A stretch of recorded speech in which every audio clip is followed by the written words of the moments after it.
For 23 years, the Foreman School has been sending around 12 students down the rainforests of Costa Rica in the remote location of Rara Avis. As part of a course called Tropical Ecology Seminar, students in their senior year learn firsthand how to conduct research for their specific projects. So our main objective of the Rainforest Project is manyfold. First, it is to show 18, 19, 17-year-olds that they can actually make a global difference on a very big issue. And that very big issue happens to be tropical deforestation. So in learning research skills and learning what it's like to be a field biologist, they develop confidence, knowing that their work is going to help other scientists all over the world with data collection or answer questions that were before untold.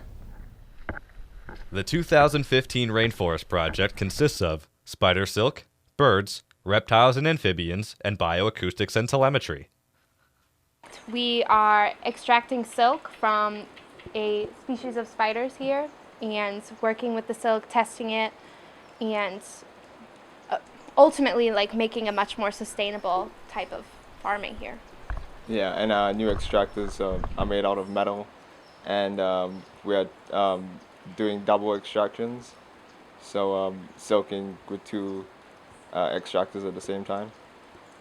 We work with a spider known as the Nepheloclavits, which is a really well-known spider that in Costa Rica is found in barns, old houses, pretty much anywhere that bugs are around. The spider silk extracted by the students and Costa Rican locals may be used for Kevlar and medical supplies. So the students learn data collection and surveying skills. They also learn scientific writing, and each one of the teams writes a very comprehensive scientific paper at the end of their project. So they start working on that paper early on in the year. So in addition to learning the skills that they're going to use down in the rainforest for their research and learning, about conservation issues and laws, they're also working on the side with their individual team members to work on the project, work on their paper and get ready to go on the trip. So they're working on, they're fine-tuning their people skills, and they're working with others in group.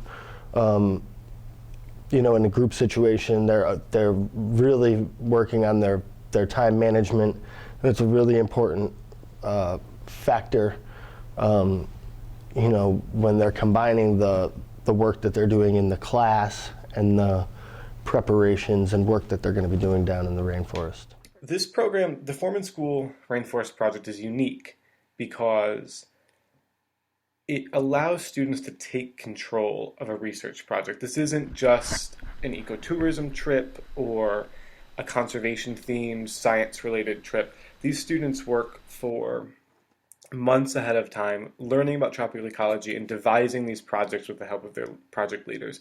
And they are able to come up with hypotheses and research plans and really take ownership over what they're doing. And that's the great thing about the project, is we expose students to this way of scientific thinking and really sort of going through all the steps that it takes to be a scientist and to conduct research. And even if they don't pursue science or research in their lives, it's a great skill to have. It's critical thinking. It's really planning and prepping and then just doing it and doing the best you can with what you're given on. It's this experiential learning where you're doing and you're learning by doing, and it makes things so much clearer than if you were just reading a textbook or listening to a lecture.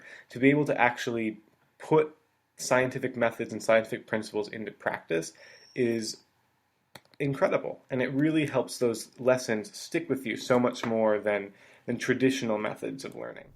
I hope that the Rainforest Project will continue its exponential climb in evolutionary speaking, to better helping out communities that are abutting rainforest land, to looking at possible other sustainable methods that use the forest in a sustainable way.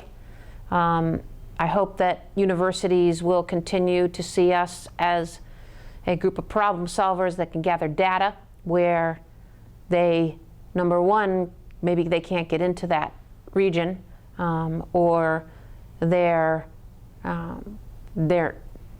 just look at us as a resource. So I'm hoping that the Rainforest Project will be continued to be looked at as a resource from other biologists, other scientists, to gather data. They know by now that we gather good data, we gather accurate data, and they can count on our data for its international accuracy. We have altered the physical, chemical, and biological properties of the planet on a geological scale. We have left no part of the globe untouched.